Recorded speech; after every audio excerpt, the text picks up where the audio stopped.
আচ্ছা, একবার ভাবুন তো, একটা বড় বিশ্ব সংকট চলছে, হঠাৎ একটা যুদ্ধ শুরু হয়ে গেল, আর সেই যুদ্ধের শান্তি আলোচনার কেন্দ্রবিন্দু হয়ে উঠল পাকিস্তান।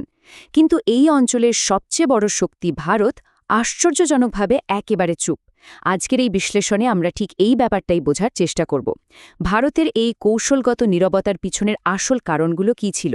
চলুন গভীরে যাওয়া যাক। পরিস্থিতিটা আসলে বেশ অদ্ভুত ছিল, তাই না?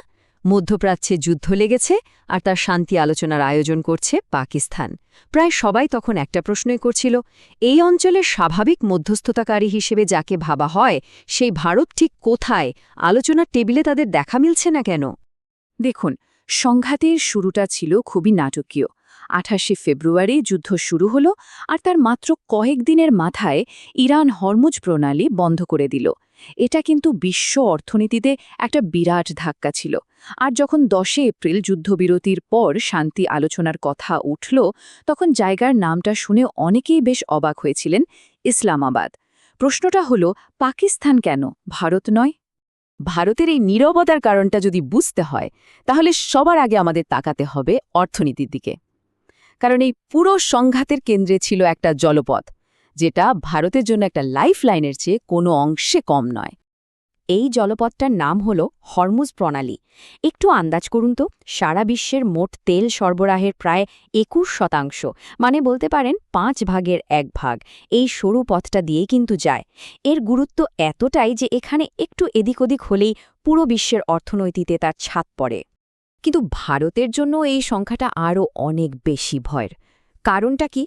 কারণ ভারত তার প্রয়োজনীয় জ্বালানির প্রায় 90%ই পশ্চিম এশিয়া থেকে আমদানি করে, আর তার প্রায় পুরোটাই আসে এই একটা মাত্র পথ দিয়ে।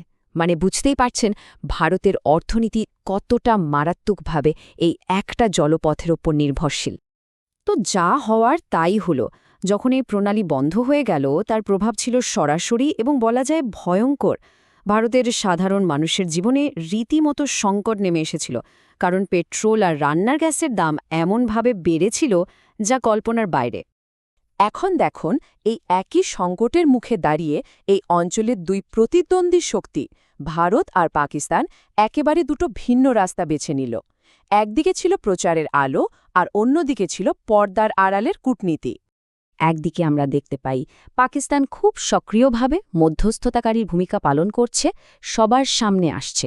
আর ঠিক তার উল্টো দিকে ভারত ইচ্ছে করেই একটা কৌশলগত নীরবতা পালন করে চলেছে।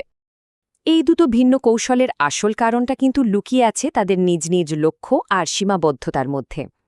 ভারতের মূল ফোকাস ছিল নিজের জ্বালানি নিরাপত্তা নিশ্চিত করা আর তার বহুমুখী জোটের সম্পর্কগুলো টিকিয়ে রাখা। অন্যদিকে পাকিস্তানের লক্ষ্য ছিল আন্তর্জাতিক মঞ্চে নিজেদের প্রাসঙ্গিকতা বাড়ানো। এই আলাদা লক্ষ্যই তাদের দুটো আলাদা পথে চালিত করেছে। কিন্তু প্রশ্ন হল, ভারতের এই নীরবতা কি আসলে দুর্বলতার লক্ষণ ছিল, নাকি এর পেছনে ছিল আরও অনেক গভীর কোনো কৌশল? আসুন ভারতের এই সিদ্ধান্তের পেছনের যুক্তিগুলো একটু তলিয়ে দেখা যাক। ভারতের এই কৌশল কিন্তু মোটেই নিষ্ক্রিয় ছিল না, বরং এটা ছিল একটা অত্যন্ত সুচিন্তিত পদক্ষেপ। তাদের পুরো নীতিটা মূলত 3টে মূল স্তম্ভের ওপর দাঁড়িয়েছিল। চলুন আমরা এখন এক এক করে সেই স্তম্ভগুলো দেখব। প্রথম আর সবচেয়ে গুরুত্বপূর্ণ স্তম্ভটা হল ভারতের বহুমাত্রিক জোট বা মাল্টি অ্যালাইনমেন্ট নীতি। এর মানে হল ভারত একই সাথে আমেরিকা ও ইসরায়েলের মতো কৌশলগত মিত্রদের সাথেও সম্পর্ক রাখবে, আবার ইরানের মতো গুরুত্বপূর্ণ অংশীদারের সাথেও সম্পর্ক বজায় রাখবে। এটা কিন্তু একটা ইনক্রেডিবলি কঠিন কূটনৈতিক ভারসাম্য। ভাবুন তো, ভারত যদি প্রকাশ্যে মধ্যস্থতা করতে যেত, তাহলে তাদের যে কোনো একটা পক্ষ নিতেই হতো। আর সেটা করলেই তাদের প্রতিরক্ষা সম্পর্ক, চাবাহার বন্দরের মতো কৌশলগত প্রজেক্ট, এমনকি কোয়াডে ভারতের অবস্থান, সবকিছুই কিন্তু ঝুঁকিতে পড়ে যেত।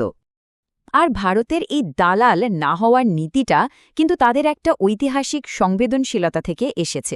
বিশেষ করে কাশ্মীর ইস্যুতে আন্তর্জাতিক মধ্যস্থতার যে নেতিবাচক অভিজ্ঞতা ভারতের হয়েছে, তা থেকে তারা একটা জিনিস শিখেছে, যে বাইরের হস্তক্ষেপ প্রায়শই দেশের স্বার্থের বিরুদ্ধে চলে যায়। এই বিষয়টা স্বার্থের মূল সংঘাতটাকে একেবারে স্পষ্ট করে দেয়।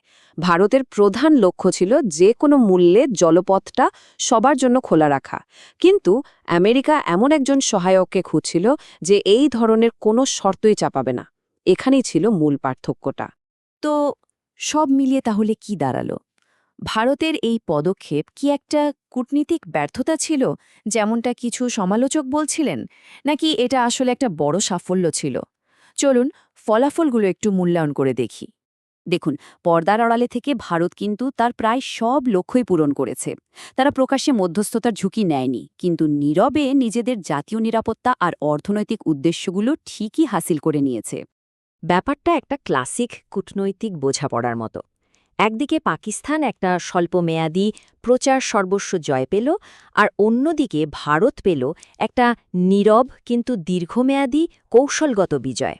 সব শেষে এই পুরো ঘটনাটা কূটনীতি নিয়ে আমাদের একটা মৌলিক প্রশ্ন করতে বাধ্য করে। সবসময় কি উচ্চকিত কণ্ঠস্বর আর প্রচারের আলোতেই আসল শক্তিটা লুকিয়ে থাকে, নাকি কখনো কখনো সবচেয়ে বুদ্ধিমানের কাজ হল একদম চুপ থেকে নিজের কাজটা করে যাওয়া? ভাবনার বিষয়, তাই না?